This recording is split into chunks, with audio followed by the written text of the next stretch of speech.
Ndinati vane varume vese vakaenda kana vangava mukadzi akaenda uye kudare kwasekuru vei ndinogadzira nekudzosa mudiwa kana akaenda. Pano ndinadzosera hondo kuhondo yeamuna dikope kutosenda kana muru yatambudza musha aiwa ndinodzosera kumuridzi wazo. Po ndinada kushandisa sono umberopa remhuka kwete remunhu.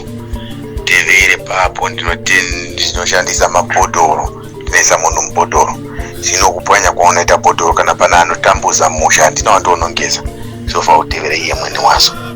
Kana vaenda kunobirwa wazuku ndinoti mhanyai kudare kwasekuru venyu.